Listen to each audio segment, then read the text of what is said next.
I'm just as frustrated as you are. Look, we've been lied to multiple times. We've been lied to as kids. We've been lied to as teens. We've been lied to in our 20s. And now millennials, we're getting into our 30s. We're still getting lied to. But millennials, it's our time to make a change. It's our time to vote. It's our time to register. It's our time to make a difference. Let's exercise this vote and let's stop the lying. Let's stop people lying to us and changing it.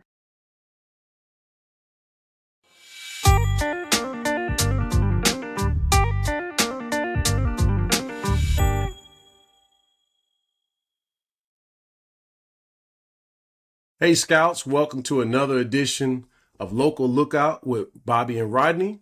We want to welcome you in this evening. Rodney, how you doing?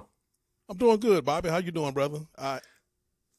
I was going to ask you. I know that we had talked a little bit earlier, and yesterday, or the day before yesterday, and I know that you've been on vacation, a much deserved vacation. I can attest to that and vouch for that. But I also know that with the storm, you had some issues with some family members in Augusta, and you had to, kind of do some back and forth and make sure that they are safe and that they're okay. I just want to ask you, is everybody okay?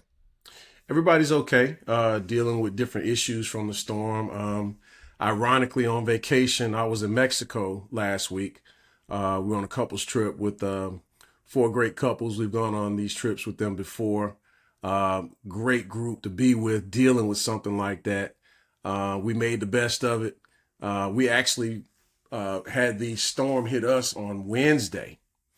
And so we dealt with it. They called it at that time, really was a tropical cyclone. So I got videos and film of the weather, all the whistling, all of the rain moving. We had patio furniture moving around and dealing with the effects of the storm ourselves. So we had 2 days with no running water and no power. But we took precautions ahead of time on Tuesday and got our needed supplies for what we needed. So we had water. We just didn't have running water. We knew to take a bucket, and pour it in to get anything to flush that we need to flush down. So we made the best of it. It was fun with the people we were with. So, but coming back on Friday, my family in Augusta dealt with some of the issues that we dealt with. The storms hit pretty hard there. A lot of trees were down. They were without power, without water. So on Saturday, it just hit me to say, hey, look, we need to go. I just need to go down there and get them. So a lot of that going on as well. Yep. So I made sure we picked them up. Yeah, I hear your emergency going off. I'm looking at my phone like, is mine going to go off next? yeah. So hey, that's what I dealt with over the past week. But everybody's okay. Just dealing with it. They still don't have power. So scooped them up on Saturday, brought them back here to be with the rest of the family. So they're here. And we're just dealing with the rest of the ramifications of the storm. So when everything is up and running back there, I'm sure they'll be ready to go back home. But we're just enjoying the time with our family here. Great, man. That's good to hear. That's good to hear, Bobby. Bobby, we're going to get ready to get this thing started. We got some great people that's going to be joining us tonight. And we're going to start with our brand new segment that we have, which is our Millennial Minute. And we have a great young brother that is going to be doing that segment for us. Our goal is to get black men specifically engaged back into the, not only just politics, but into the world of things. You and I both feel that, hey, black men have been kind of pushed to the shadows, and we hope that the Local Lookout with Rodney and Bobby brings some of those brothers back. But we also want for young people.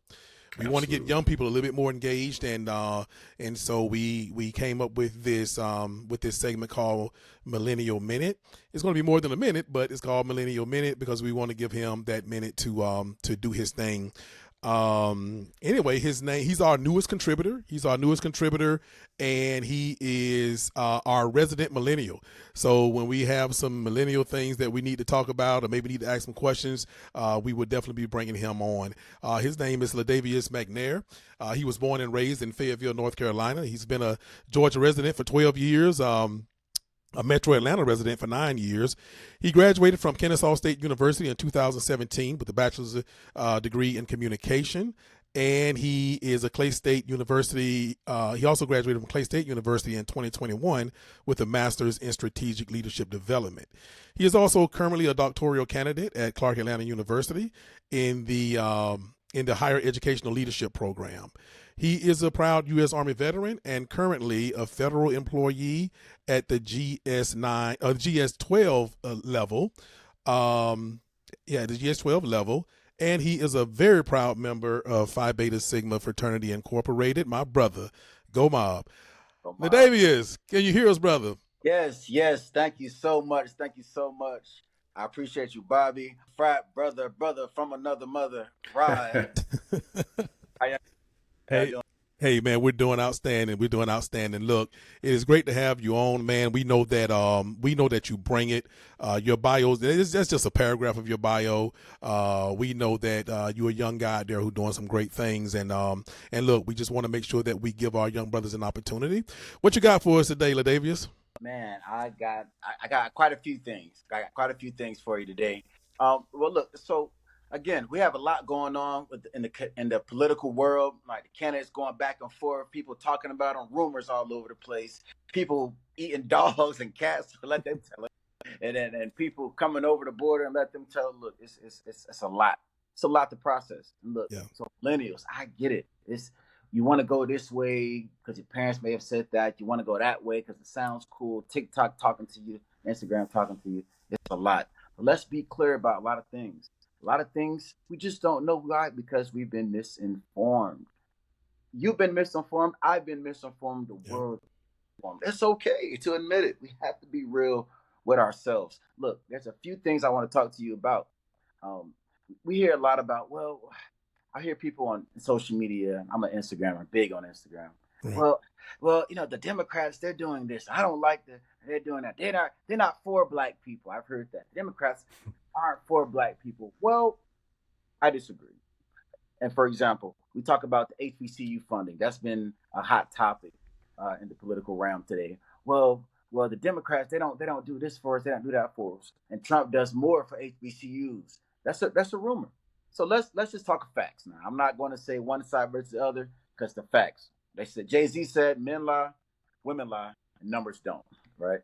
So to the numbers, when you say Trump helps HBCUs funding. Well, Barack Obama gave $1 billion a year to HBCUs. And if you look at Trump, he gave $255 million a year. That's a downward. That went down. It decreased. Right. And then look at Joe Biden here. He gave over $4 billion per year to HBCUs. Again, millennials, it's shocking to you. It's a little shocking to me as well. But that's just the facts, right? We can't ignore the facts. We have to make sure we understand that. Talking about numbers, let's look into the economy, all right? I hear people say, oh, man, the economy's bad. The economy was so much better under Trump. That's why I'm voting for Trump. Well, let's slow it down, millennials. Let's be real with ourselves. Right? If we're going to be real, according to the U.S. Department of Labor, this is straight statistics here, over 16 million jobs were created under Joe Biden the first 3.5 years. That's to get Trump. That number decreases to 2.7 million jobs created under Donald Trump. Hey, millennial, I get it. You like money, I like money. We all need our jobs, right? Bills to pay, families to take care of, goals to meet. But 16 million jobs being created under Joe Biden for the first 3.5 years versus 2.7, that's a dramatic change. We have to feel that, right? And we have to be aware of these numbers, right? When you're talking about the misinformation that's getting thrown at us, if you're watching Fox News, if you're watching CNN, MSNBC. So also with the economy, I hear people say, well, the Democrats are ruining the economy. They're making things worse. It's so much worse. Well, if you're going to look at the ruined economies, you're going to look at worse. Well, let's be honest about this. The state of Mississippi has the highest poverty rate in the country. Over 20% of their citizens in the state of Mississippi is under the poverty line. What does that mean? 20%. That's 1 in 5, right? We can name 5 people one of them will be under the poverty line in the state of Mississippi. That's huge. That's ridiculous as well. But guess what, millennials? Mississippi's a red state. Guess what, millennials? Tate Reeves, the governor of Mississippi, is a Republican. I'm not being rude. I'm not being mean. Again, this whole thing isn't red versus blue. It's facts. It's facts. And so when you say, oh, millennials, Republicans they make things better. What about the Mississippians? How do you think they feel underneath the thumb of a Republican? And guess what? This isn't a one-time state. This isn't one Republican that's been over the state for a term. Mississippi's been red for quite some time. Actually, since before I was born. I'm 32 years old, born in 1992. So we got to be real, millennials. We have to be real with ourselves. We have to. All right, let's go on to the next thing. You hear a lot. Well, what about immigration? Right? Donald Trump says that the Haitians are eating cats and dogs. First off, Haitians are black people like us, and I ain't never seen a black person eat a cat or a dog. We feed them. We barely feed them sometimes. He said Haitians was feeding cats. I might have gave it to him. But we have to be real about this. Millennials, we have to be real about this. You said, well, Trump, he's going to build a wall. He's going to throw all the people out of this country that shouldn't be in this country. He's going to stop all the immigration. They're taking our jobs. Well, let's slow down, millennial. Be real with ourselves, because what you're not understanding is that as far as deportation, Barack Obama, out of all the presidents from George Washington to Joe Biden, Barack Obama has removed more people than any other president. And again, millennial, as we know, Barack Obama is not a Republican. He is, in fact, a Democrat. So we have to be real about this. And actually, Joe Biden has deported roughly about 1.1 million illegals from this country. 1.1 million. Donald Trump deported 1.5. They're almost neck and neck. Almost neck and neck. But millennial, I get it. This may seem confusing. This may sound, it can't be true. It is true. And so when you look at stuff, it's like, wow, they make it seem like Donald Trump is, they make it seem like he's throwing out people left and right. They make it seem like Donald Trump is throwing out illegals, like Uncle Phil threw out Jazzy Jeff. That's not what's happening. I'm sorry. So we have to be real here. And so as I wrap this up, millennials, I'm just as surprised as you are. I'm just as frustrated as you are. Look, we've been lied to multiple times. We've been lied to as kids. We've been lied to as teens. We've been lied to in our 20s. And now millennials, we're getting into our 30s. We're still getting lied to. And now we're the adults now. We're not the kids anymore. We're the adults. And we still feel just as confused as before. Millennials, it's our time. It's our time to make a difference. It's our time to be heard. It's our time to make a difference. It's our time to look, we want our piece of the American pie too. Yes, millennials, we want to be able to buy homes. And that's getting harder and harder. We want to be able to support our families. We want to be able to have good jobs. We want to be able to live and be happy and grow healthy and grow old. But millennials, it's our time to make a change. It's our time to vote. It's our time to register. It's our time to make a difference. Let's exercise this vote and let's stop the lying. Let's stop people lying to us and changing it. Let's make it so that way the next generation, which is Gen Z, right after us, they can say, hey, the millennials told us the truth. Let's be that changer. Let's be that game changer, millennial. And we can make a difference. I know we can make a difference. So go out there and register. Hey, LaDavious, man, we couldn't ask for a better way to. How about that, Bobby? Hey, he brought it in, man. Look, your very first segment of the Millennial Minute, you dropped it. What you think, Bobby? Oh, outstanding. And LaDavious, let me just tell you, you are a breath of fresh air. All right. We need the young generation like yourself to just focus on facts. I see too much of that on social media. People just not fact checking stuff and just spreading it and just going by what somebody else said. The information is right there in front of you, people. Google is your friend, okay? And go to a credible source. Just because you pick up something on Google, go to a credible source and research your information. I can tell you did your research. You looked at the numbers. You looked at what's out there. That's legitimate and that's real. I just don't understand how people can cling on to things that aren't true and won't fact check. I mean, at some point, facts have to matter when we're talking about this stuff, and so to hear a young person such as yourself making sure that you go and do the research ahead of time, that's what we need, because there's a lot of adults that aren't, okay? They're just going by the words of what someone else said and just parroting the same narratives over and over and over again. And I'm just amazed by it myself. But again, to hear a young man such as yourself, we need that. We need to meet you all where you are to understand what are the issues that you think are important. And then we need to share with you on where you can get that information, information that we already know, to share with you. Ask questions, but just don't parrot what you hear on TikTok, on Facebook, or on Instagram, and just what somebody else says on there. It doesn't make it, or on Twitter, X, whichever one you want to call it. Make sure you do some research behind what you're saying. So I appreciate you coming on and sharing what you did. Absolutely. And for the followers of this podcast, this LaDavious is the exact reason for this segment. Okay.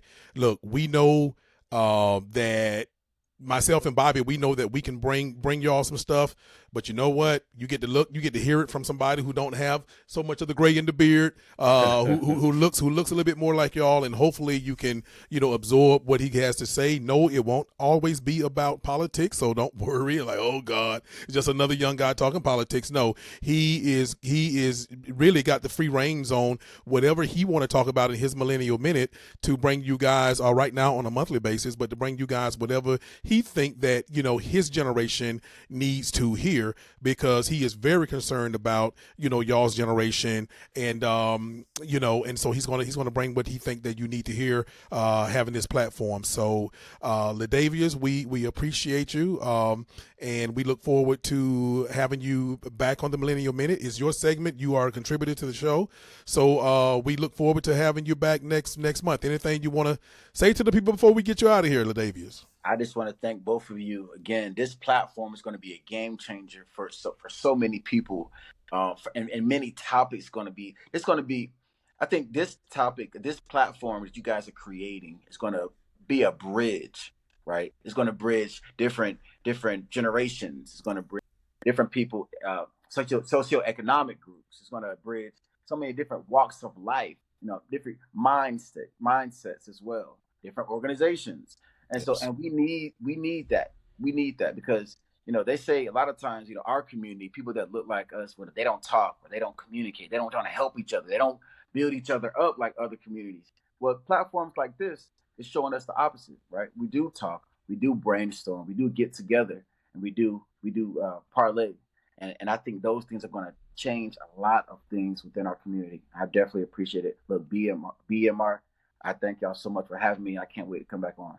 Yes, sir. Well, look, LaDavious, we'll see you next month. And remember, you are a part of the show now. You are a bona fide contributor. We'll see you next month, brother. Be safe. Oh, yeah. Thank you, LaDavious. All right. Thanks a lot. Yes, sir.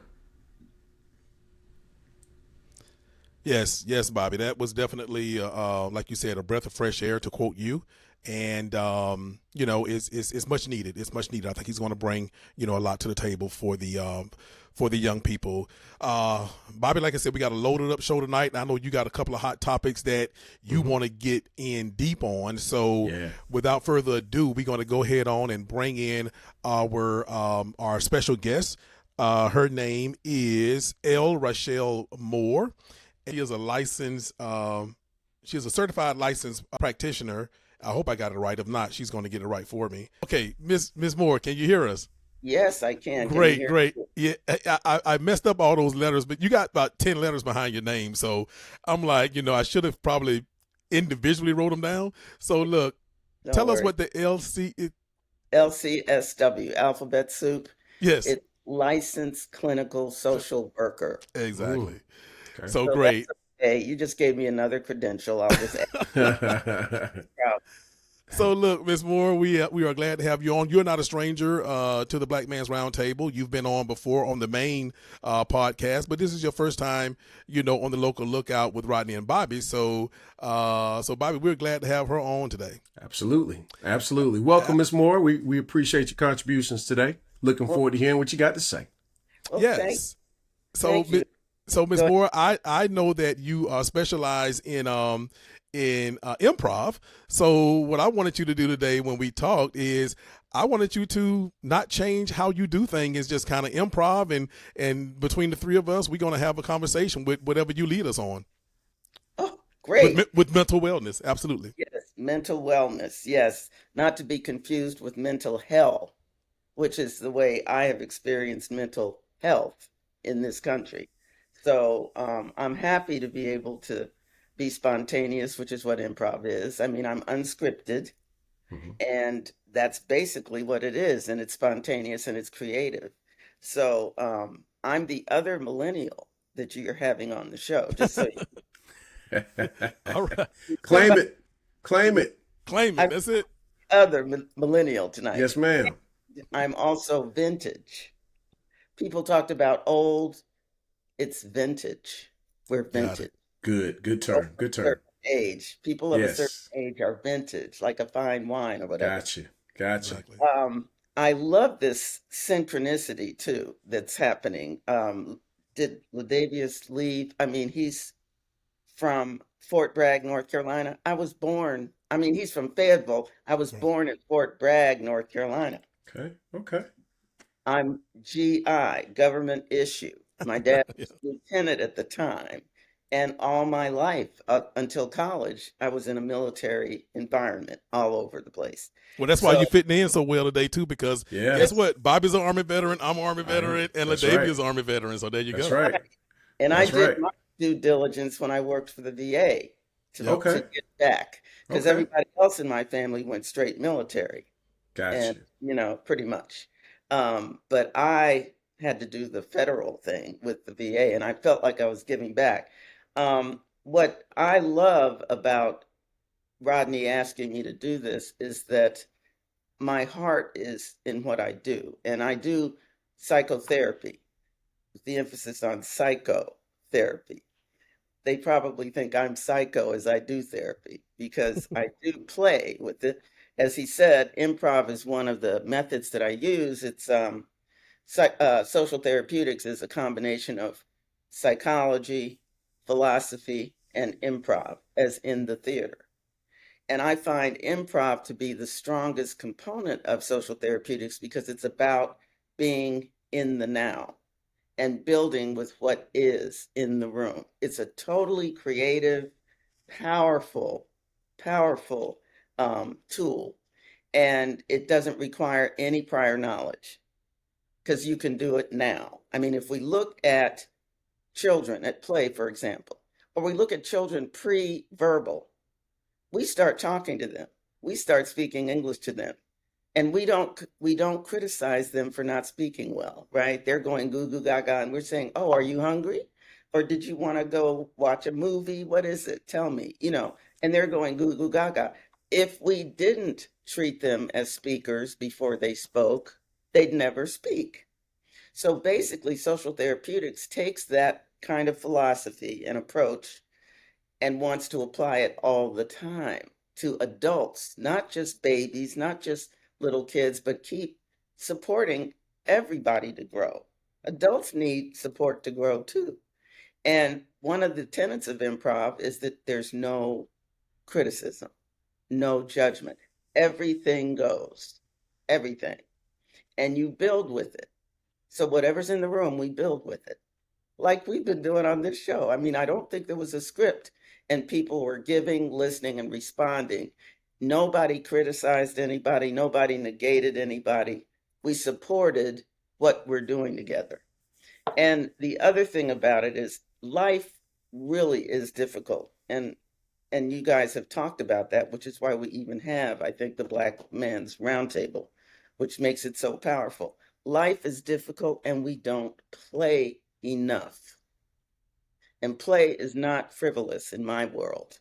It's serious. serious play. It's my favorite 4-letter word, play.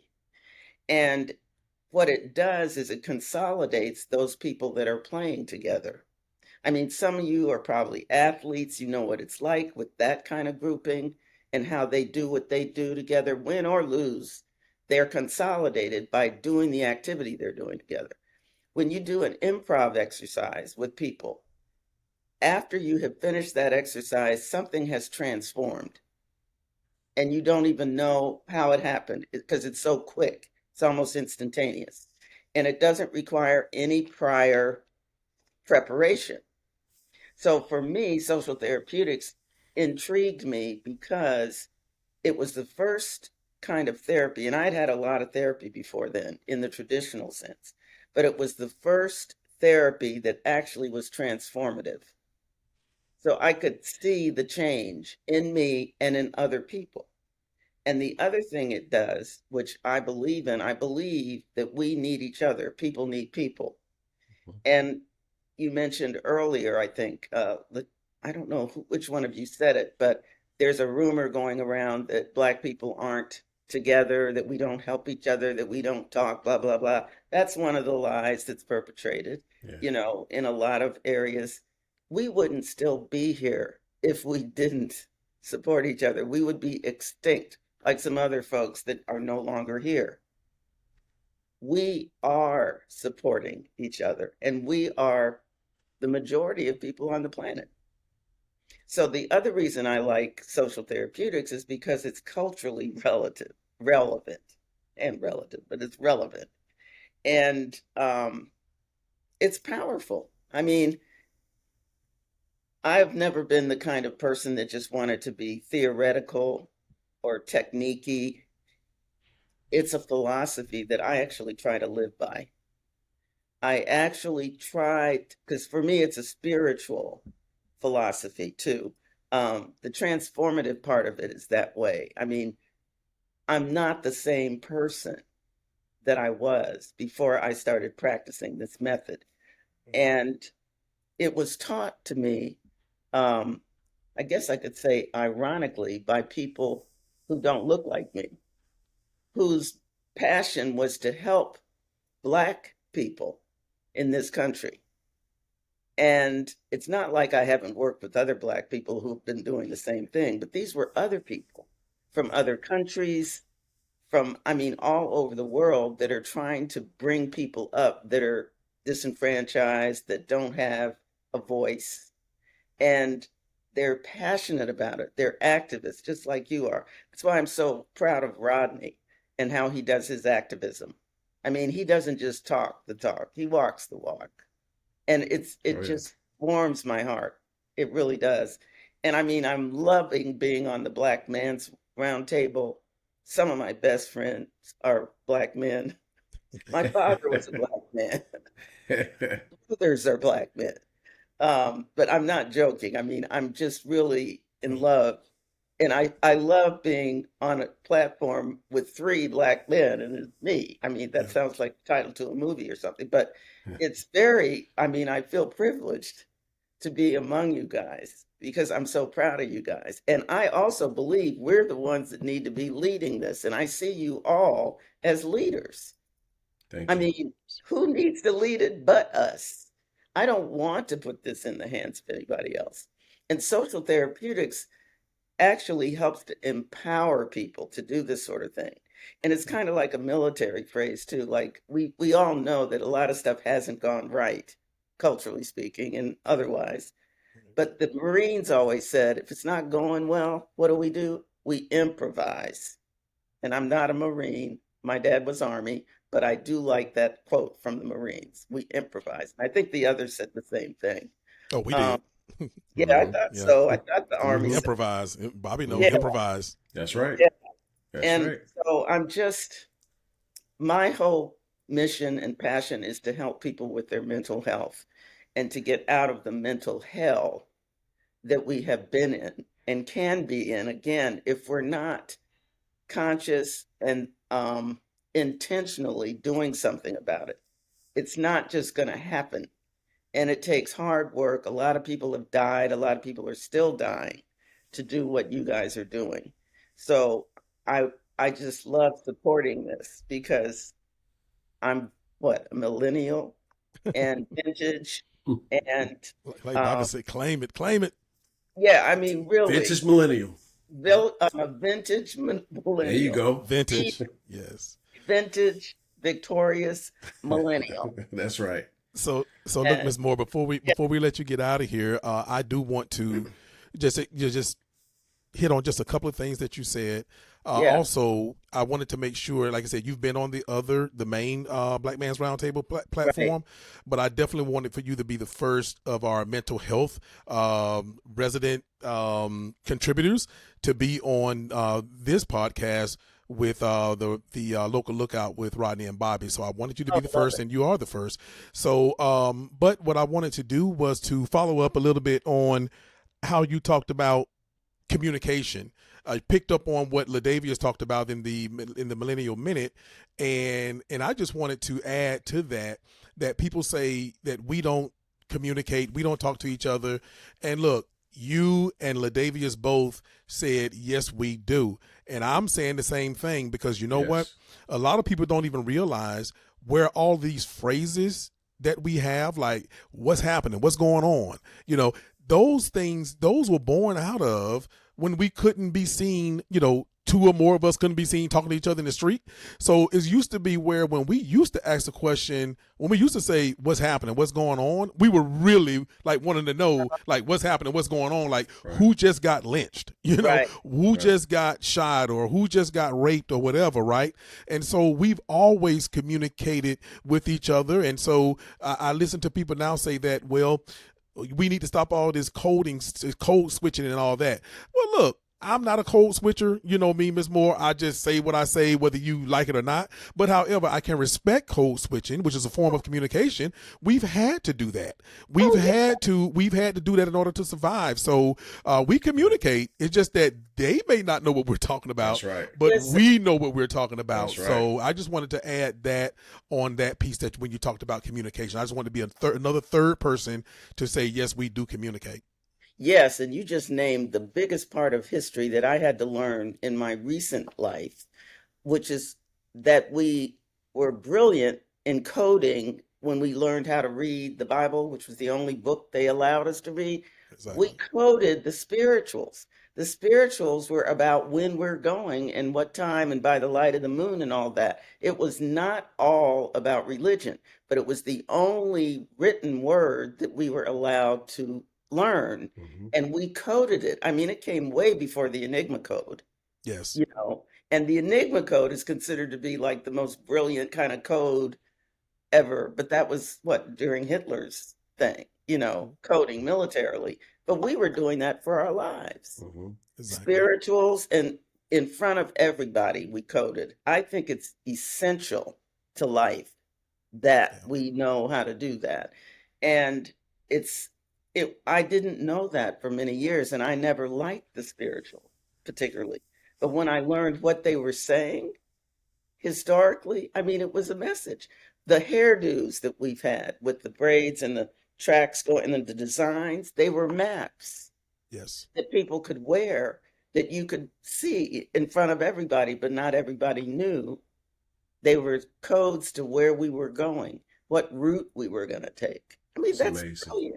That's It's amazing. brilliant. It And is. we're responsible for learning that. It wasn't taught in my schooling, but I had to learn it. I had to search for the information. The information is not hidden, it's there. Just got to look for it. And I trust us to look for it and teach it because it's our responsibility to do that. I trust that. And it's fascinating. I mean, it just made me so happy to be who we are. That's right. Yes. It That's really right. did. And I mean, it's just freedom as far as I'm concerned. And that's why I like improv, because if anybody learned how to improvise, it's Yes. Black people. Yeah. Yes, ma'am. I mean, because if it could go wrong, it did go wrong, and we had to turn left. That's right. I That's like right. to turn left. That's just a political statement. But yeah, and us vintage millennials, We're right there with the millennials, and even the baby millennials. I like that term. Yep. Yep. I like that term. Yeah. Might have to steal it. Okay. Yeah. I'm gonna remember that term now. Now, which one? The vintage millennials? Vintage millennials. Vintage Okay. millennial. Vintage millennials. You'll get to be one of us. Yes. Yes. Prayerfully. Yeah. Prayerfully. So. Yes. Exactly. Yes. And in good health. Yes.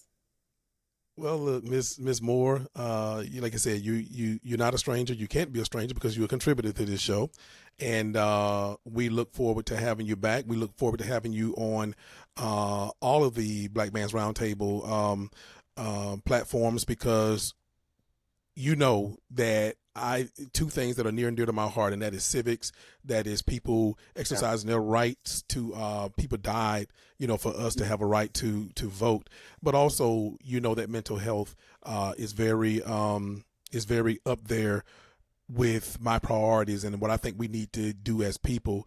I'm not going to be satisfied until mental health is not a taboo thing in our culture. We're the one who perfected the study of mental health. We understood the impact of mental health before history was recorded. So we just need to pick up where we left off as a people, and I think that we can do it. And there are so few mental health professionals like yourself that look like you, and so we need to make sure that we give you guys a platform to be able to talk to people, every chance we get, no matter how big or how small it is. We should not take mental health for granted. And with that, Ms. Moore, let the people know how they can reach you, how they can find you. Yes. My number to reach me phone-wise is 404-550-7560. That's 404-550-7560. And my email is lrachellemore2016@gmail. And that's the letter L as in laugh. Rachelle, RACHELLE, Moore, MOORE, at 2016. Wait a minute. No, not at. It's 2016 at Gmail. Gotcha. That's what it goes. Yeah. Gotcha. I don't even know my email, but anyway. Well, that's fine, because you probably don't email yourself very often. If you did, I would recommend that you go see yourself. That's right. That's right. Like, why are you emailing yourself? But anyway, Ms. Moore, it was a pleasure as always, and we look forward to having you back on very soon. Like I said, we're going to try to get you guys on all these platforms at least once a quarter as far as mental health is concerned. We're going to keep it in the forefront, just like we keeping some of this other stuff in the forefront that we think our people need to know. So anyway, we appreciate you, and we will talk to you soon. We will talk to you soon, guys. Thank you, Ms. Moore. Thank you for your time. Thank you. Thank you. All right. Good stuff. Yeah, good stuff. Good stuff, man. We have to keep mental health in the forefront, Bobby. And you and I know as military veterans that everybody, when they think about military veterans, is like, well, that's when they associate mental health. But you and I both know that most PTSD and other mental health issues, they are actually prominent amongst civilians, not necessarily military, right? Right. We got people that live in the hood, man, that hear gunshots and sirens all night, and all that stuff is by design. All that stuff is to maybe increase your chances for mental illness. But anyway, Yeah, just real quick, you made an important point there, and one of the things that struck me when you just said that, I continuously think about those children at Armucci High School, out in Barrow County, the trauma that they've witnessed. Kids going to school should not see their teachers or other classmates being shot, and I just remember the 14-year-olds that were interviewed. Talking about one of the teachers that they pulled into safety, but he had been shot and later took his last breath right in front of him. That kind of mental trauma on kids we have no idea at right now, long term, what those mental challenges will be on these children for the trauma that they've witnessed, or even the mental anguish of going to school every day and even wondering, is somebody going to try to shoot up the school today, or just even when they get those threats. That's a lot for kids to deal with. And I can't, with adults, we talk about things we have to deal with, but these are kids, and these are middle schoolers. These are young high schoolers that are dealing with this stuff. And it's a lot of mental trauma that we won't know the effects that it's had on them for quite some time, but it's definitely going to affect these young kids going forward. Absolutely. All right, Bobby, we got our last segment for the day, and I know you got a couple of hot topics, brother, that are burning a hole in your pocket, and I know you're ready to lean in on them. So let's dive in, brother. Well, the hot topic that I wanted to focus on was immigration. We keep hearing so many things thrown out, especially regarding this election, about immigration, okay? And specifically about what's happening at the border, as well as the lie that was told about Haitian immigrants in Springfield, Ohio. So let's just focus on immigration for a minute. First of all, the border crossings that have occurred over the last several months are actually down. Border crossings are down. And we keep hearing this narrative about, allegedly, if you listen or if you believe the polls and what they're saying about Americans trusting Donald Trump more regarding border crossings and illegal immigration, more so than they do current Vice President Harris, who is the current Democratic nominee for president, as we all know. And I find this incredulous. And that's one of the things that LaDavious talked about earlier. And I'm glad he did his research because it kind of correlates to what I'm about to talk about here. So let's just look at border crossings and immigration here for a minute. And I pulled an article from BBC, which is actually a British media company, right? So just looking at some of the things that were highlighted in this particular article. So since 2021, obviously that's when Joe Biden came into office, there's been more than 10 million encounters. About 8 million came over from the southwest land border with Mexico. So basically we're talking about the southern border. And I have to chuckle a little bit when we talk about this, because comparatively with the southern border and the northern border, okay, which is much, much bigger, there's never any this type of talk about the northern border.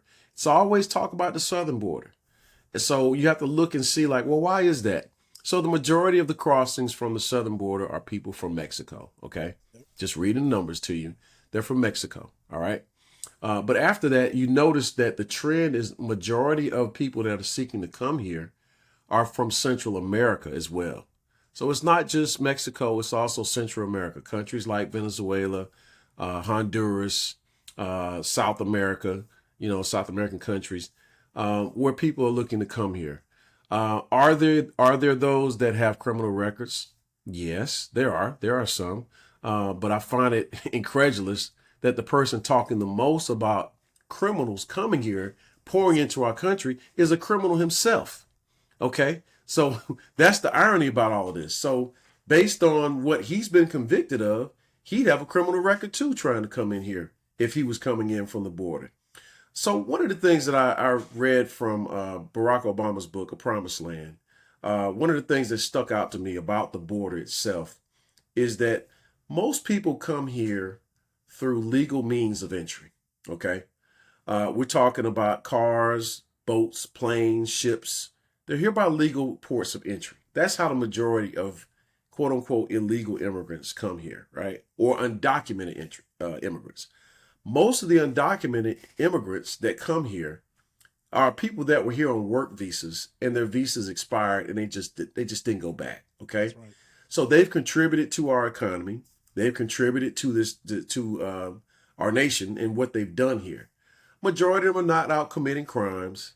They're not out doing, just all of the things that they're accused of by, of course, this in this election. A lot of the smear campaign is going on by them, as though these are unworthy people who have no business being here. They're just here wrecking stuff, and it's just blatantly untrue. Okay, so I just want to put out there for a fact that migrant crossings or border crossings have actually gone down dramatically over the last several months.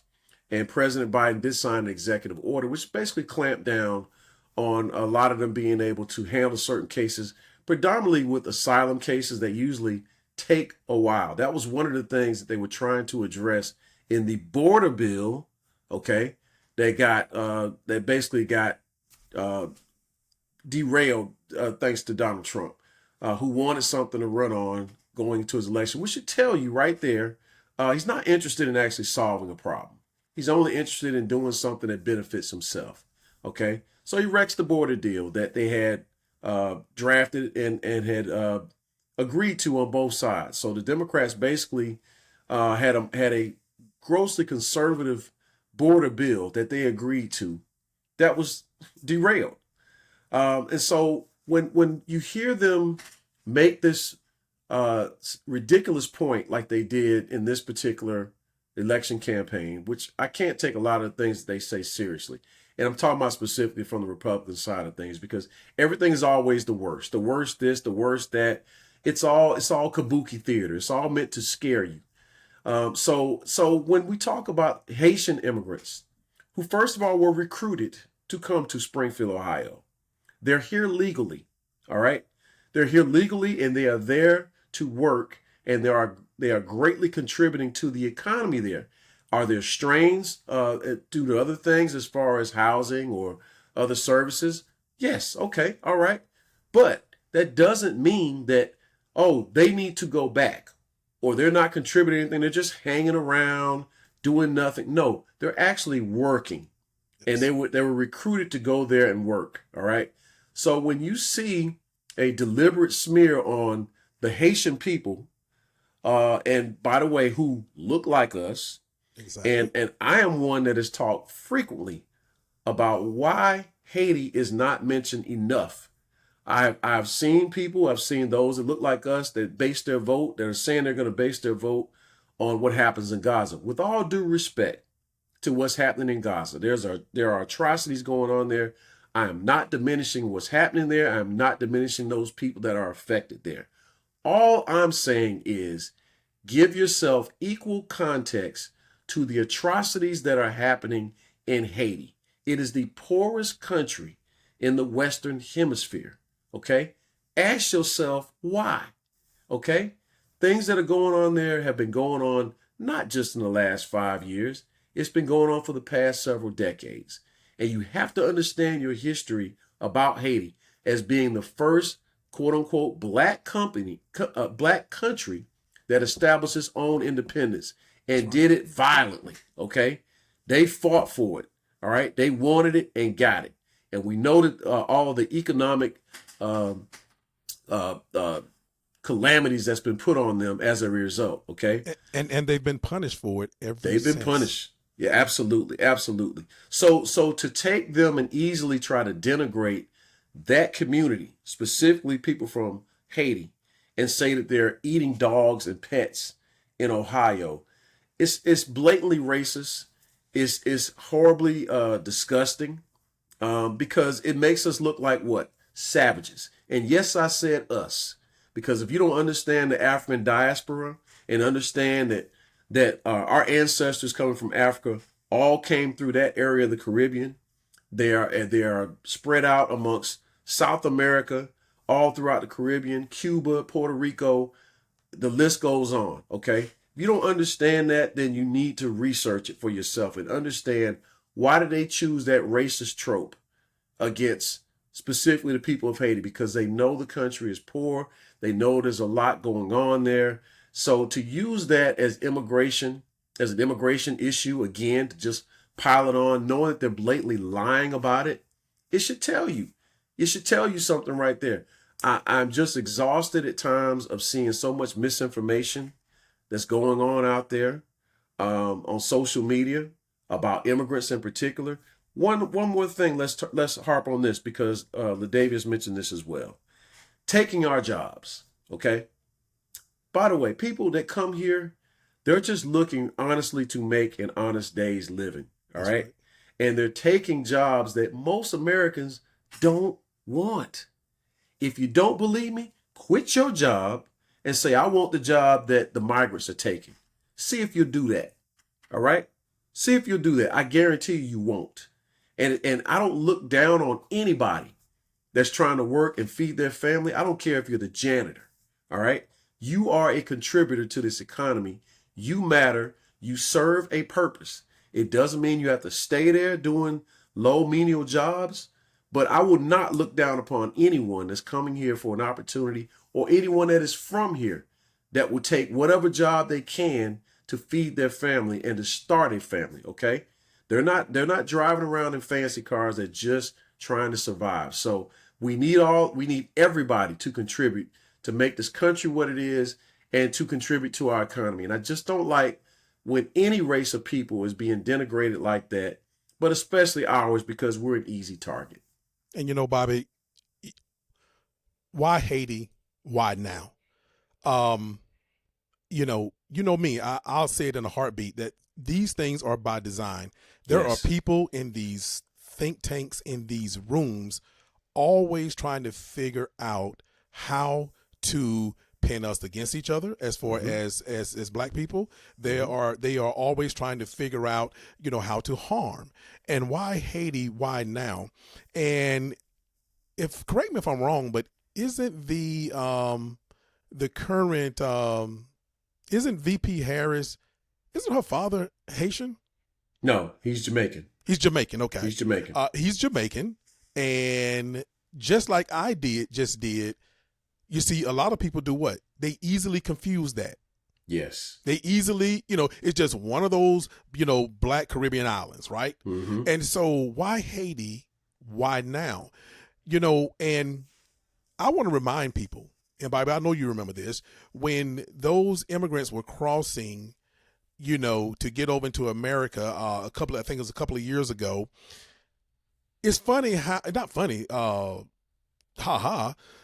but funny, peculiar how it took for Haitians to cross the Rio Grande. It took for Haitians to cross for them to get on horseback with whips. That was, I know I didn't see them do that with anyone, with any other people that were crossing. Mm-hmm. I could be wrong. If they did do it, well, the networks didn't broadcast it that way. It came across as, non-black people on horseback, whipping these black people. Mm-hmm. That brought back a certain kind of image, and and like you said, we talked about it. I think it was last episode. I'm not even sure, but at the end of the day, there is pretty much hardly anything west of the Mississippi River in America without Haiti.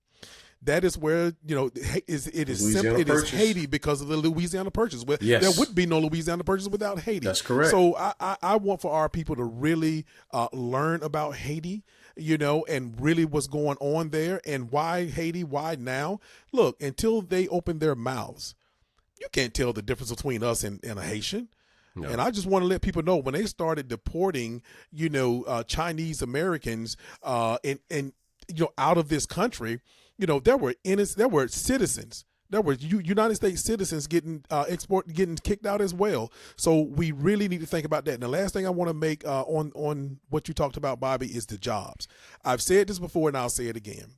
If, first of all, we don't want to do the job, you couldn't hardly make us do the job that immigrants do in this country. But not only that, what I tell young black men and black people in general is that, you know what? We've always had double the unemployment rate as white people. That's right. Even when the unemployment rate is outstanding. That's right. If it is at 2%, you best believe that we're at 4%. Mm-hmm. If it's at 5%, we're at 10%.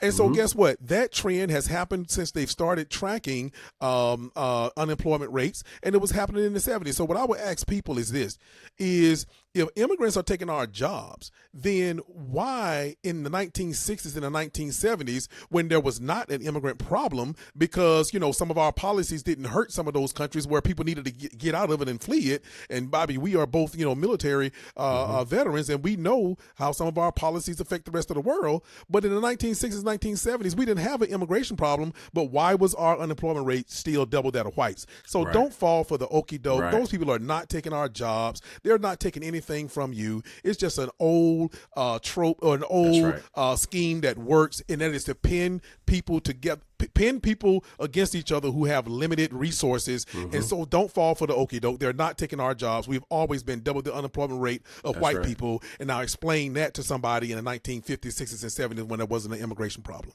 Well, and also just to build off of that too, when I mentioned earlier about legal ports of entry, so building a wall, this is cartoon stuff, okay? Yep. When you talk about building a wall, there are underground tunnels everywhere under there, okay? There are underground tunnels. You can't build a wall tall enough that a tunnel can't go under, all right? That's just a fact, all right? So a lot of times when people listen to this nonsense, and another thing I learned was when you militarize these areas, as far as border crossing, all you do is you activate more of the cartels, okay? That's what really happens. You just trigger more cartel activity on top of what they're already doing, okay? So, do we need border security? Of course we do. Of course we do. We need border security everywhere. But when you demonize it the way that they do, and they always wait until right around this time, election time. Yes, sir. Let me tell you what's going wrong in this country. And it's disgusting. One other thing I want to mention real quick when we talked about those that come here with criminal convictions. Let me just tell you what most of those convictions were, just so you understand. Okay, the most common conviction. This is from the article. The most common conviction was for illegal entry into another country, followed by DUI. Drug possession was third, and trafficking offenses. All right. So if you listen to them tell you these are rapists coming in here, these are nothing but gang members who are just going to cause havoc in our country, it's all lies, man. Victimless crimes. Victimless crimes is what they're doing. And then, Bobby, I tell people, do you really think that someone here illegally, do you really think they're going to go out of their way to get the attention of law enforcement? Correct. They're not trying to get in trouble and go back. They're not trying to get in trouble. Yeah. They're trying to be as low key as possible. Yeah, but if you listen to the rhetoric, it's millions and millions and millions coming in here, and they're bringing their worst, and they're doing all this and that. But if you look at crime statistics, first of all, crime is not only going down, all right? Going way down. But with crime statistics, I'm always skeptical on the real numbers. I am, okay? Because I know you can make those numbers say what you want to say. Absolutely. Right? Just like any statistic you can. Yep. Any statistic, right? You have to dig deeper than just what somebody's throwing at you. So for the sake of argument, they're saying crime statistics, this according to the FBI, have gone down dramatically, right? So which is it? You got somebody that's just openly saying how crime is so bad and yada, yada, yada. And you got the FBI saying it's not as bad as what they're saying, right? Well, what do you believe? So at some point, facts have to matter, because if they don't matter, then you don't know what's truth and what's lies. You blend them up, you give them equal credibility. And we don't need that. I mean, if nothing else, if you can't tell the truth, if you can't stand on the truth in anything that you say, we're lost, man. We're going to fall for anything. The moon is made of cheese. How you know that? Well, because somebody's cousin's uncle brother told me. Just like the whole Haiti story, up in Ohio. Well, I heard from a daughter's friend that this is what happened. And then I don't know, and this is kind of off the topic here, but I don't know if you saw, there was another video that was going around of a woman who happened to be black that was having a mental episode where she allegedly did kill a cat and supposedly was trying to eat it, okay? But that woman was not a Haitian immigrant. She was an American. She was having a mental episode, and she wasn't in Springfield, Ohio. She was in Canton, Ohio, okay? So people were posting this stuff as though it was factual. Oh, see, it is going to. You can't take one person's issue and make it about the whole entire community. But the easiest ones to do it to are blacks and other minorities. They're the easiest one to try to spread something like that. All right, and we gotta call it out when we hear it. We gotta call it out when we hear it, when we see it, and just put facts on the table. Because if not, this nonsense just continues to go on and on and on. And we know as black people, we know as history, that when you lie and make up a story about black people doing things, there have been severe consequences. There have been riots. There's been massacres. Take Emmett Till, for example, just as one small example. Take Oscarville, by the way, Lake Lanier is buried under Lake Lanier. That's right. Same thing, of accusations that are not true. And they usually lead to dire consequences that affect majority of black people. So if it's affecting us, then they're going to do it to brown people. They're going to do it to any minority that they see as a threat. Okay, so that's just one thing I wanted to point out. Yeah, and it's so easy to demonize, disadvantaged people. Yes. The minorities, I mean, I know that we're the global majority, but in this country we're not. And so it is so easy to demonize. And what makes it so easy to demonize black people in this country, Bobby, is because there are a whole lot of white people. I'm just keeping it real. There's a whole lot of white people who are eagerly awaiting to believe the rumor. That's right. They're waiting on it. And so even though, for instance, it's been debunked a million times about black people eating cats and dogs, and these Haitians eating cats and dogs in Springfield, Ohio, but yet you had white people from all around that area and from around the country to converge on that city. Yes. The KKK walking down the middle of the street and all of this stuff. And, and they know it's a lie.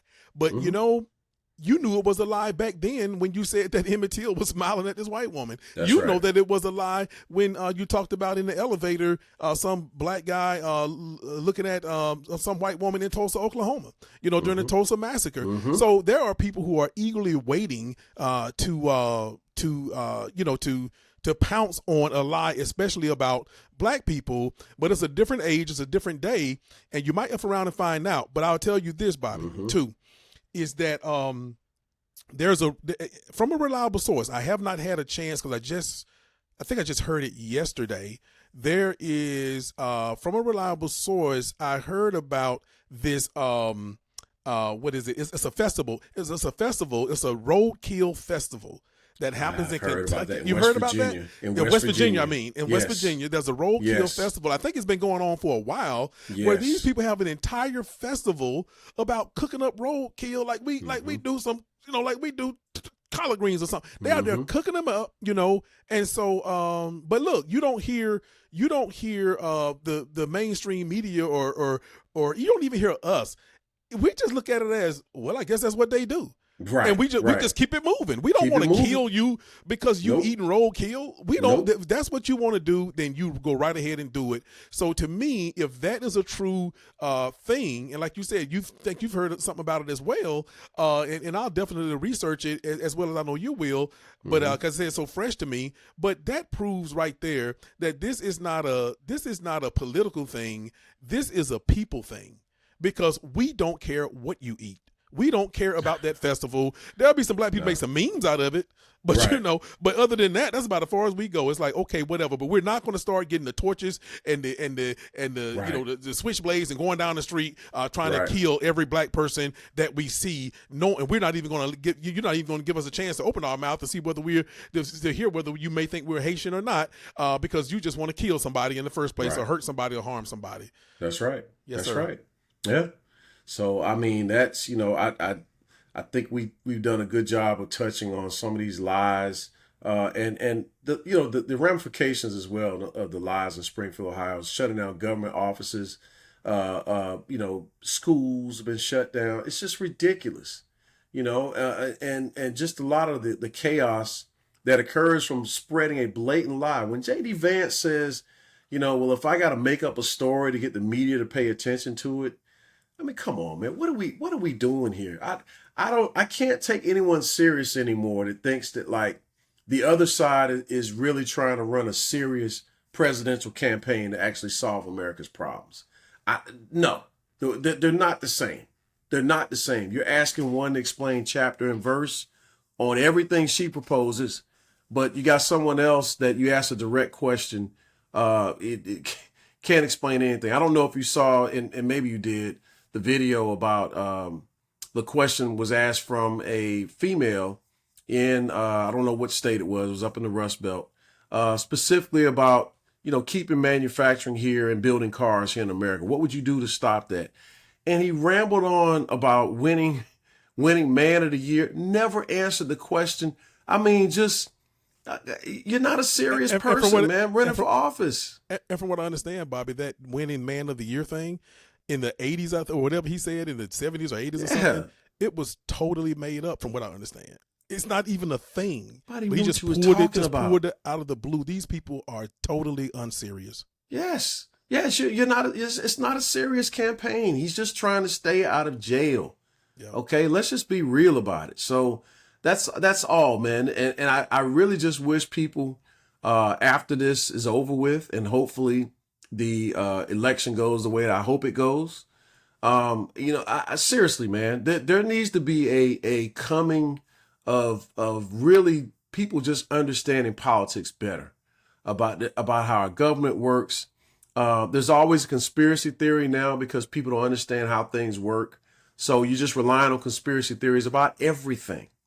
And I just really hope that there's some type of silver lining when this is over with between both parties, to be serious, man, about running this country, be serious about proposals and policies that you put forth. Ask questions, man. This is nonsense, with what's going on. We don't want to have a serious campaign going on one side. I mean, if you can't answer a simple question, that stuff needs to be replayed over and over and over and over in the media. So I don't know what people believe. I don't lean much into the polls on what people are saying as to this and that. But, we got to get serious about this stuff, man. I think the more people understand how politics work and understand it for themselves, you can ask credible questions that need to be answered, and it could benefit everybody. We can't keep going with this nonsense of listening to conspiracy theories and people just talking out of the side of their mouth and just flat out lying about stuff and then not getting fact checked, when there's a serious debate going on about it. It's just, we have to stop. We have to stop. So I think I've rambled on that. No, yeah. I mean, you're passionate about this, man, as well as I am. And so you're right, man. I think after this election, I really think, as they say, when you deal with anything with like reparations and all these other things, what two things has got to happen? Truth and reconciliation, right? Mm-hmm. I think this country has got to come to have that come to Jesus moment, whatever you want to call it. Mm-hmm. This country really needs to start just telling the truth about identity politics, about mm-hmm. politics of division, nativism. And just the hate ads and how these things actually work, why America is so, it's like a dessert for some of this stuff. Why is there an appetite for, a convicted felon, someone who just lies for no reason, just lies, and someone who has been basically a degenerate of a man? There's nothing, mm-hmm. there's absolutely nothing good about this man. And for these brothers out here who's watching, who's looking at the Black Man's Round Table, if you want to, I don't know, associate yourself with a Donald Trump, for instance, a man who has filed bankruptcy, a man who has no moral grounds, no moral standard 6 times, mm-hmm. Bankruptcy, and you feel like that. This man out here selling $100,000 watches and stuff to you and gold shoes. If he's and not, Bibles. and Bibles, even though he holds them upside down. I mean, at some point, the country really need to just really have a serious discussion about who we are, and we need to stop saying all this stuff about this is not America, this is not who we are. Well, guess what? Yes, it is. It is who we are. And we need to just, if you want for Donald Trump, I hear all these people all the time talking about, I wish that Donald Trump would just say that he is just a narcissist. Well, if he just come out and admit the truth that he is a narcissist, then you know what that means? He's not a narcissist, right? Mm-hmm. So we need to tell the truth. We're asking him to do something. We need to tell the truth about who we are as a country and why we like certain things. This man is definitely going to get somewhere between probably 70 and 80 million votes. How do you do that being that kind of person? So if you think it's a joke, the laugh last is the saying say, those who laugh last laugh best. This man is going to laugh right out of this country, to turn this thing into, some kind of Marxist society or whatever, and get out of here with the Federal Reserve and all the money, whatever. This man is doing movie themes in his mind.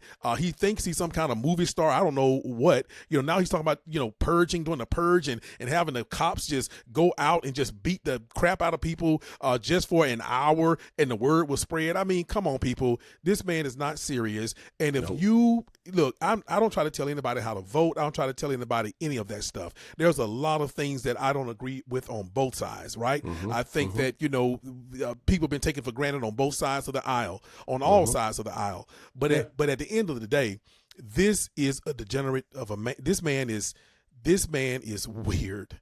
This man, something is seriously wrong with this man. So I feel you, Bobby. I'm like you, bro.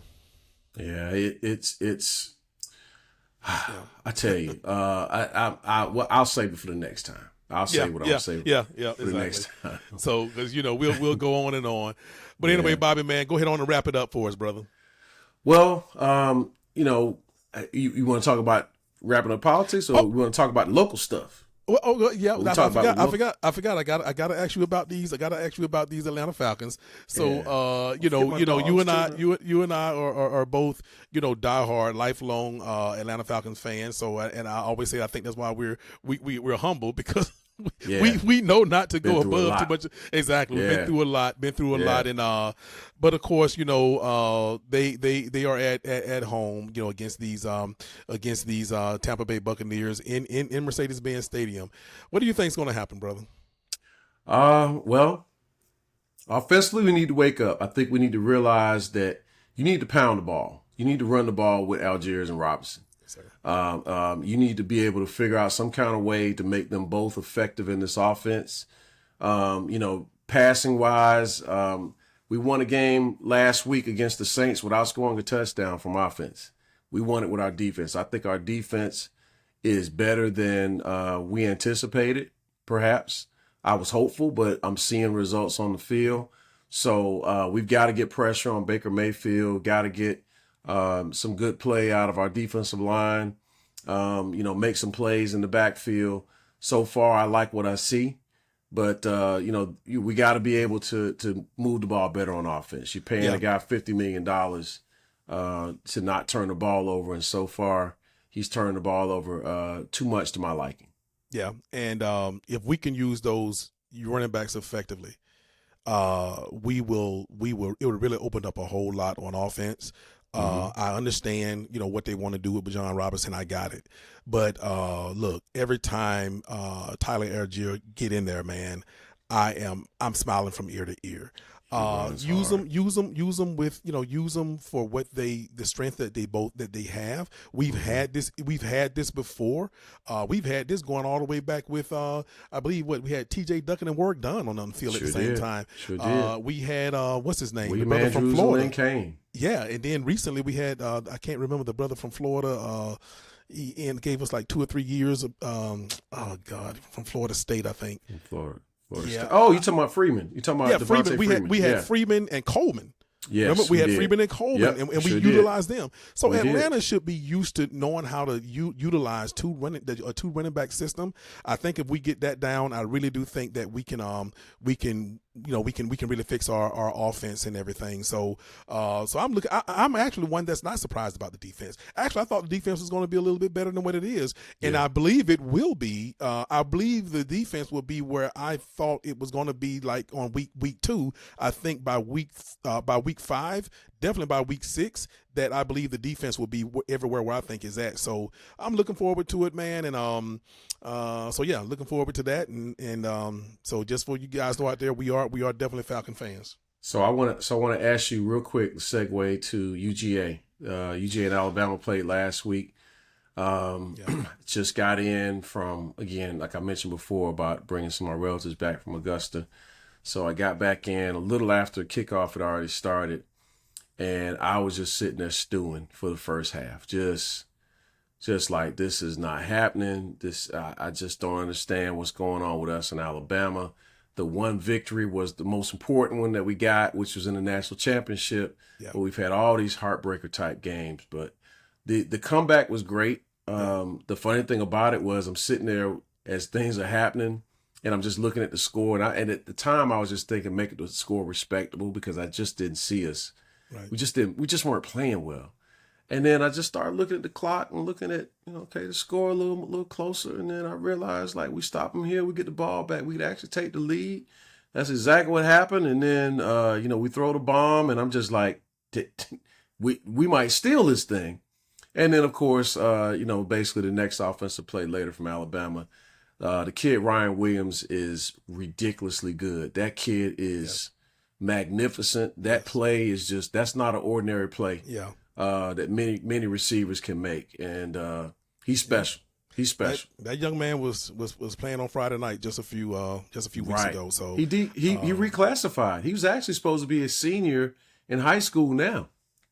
Right. So that's right. He's supposed to be playing. He's still supposed to be playing on Friday night. He's still supposed to be in high school. And this guy got highlights on Saturday night on ESPN. So, but what I think about, I was at a birthday party actually. Okay. So I was just, all I could do was look at the score, because I wasn't going to try to look at the game on the phone, but I was looking at the score, And so halftime, we get to halftime, is what, 28-0, right? Or 28-3 or something.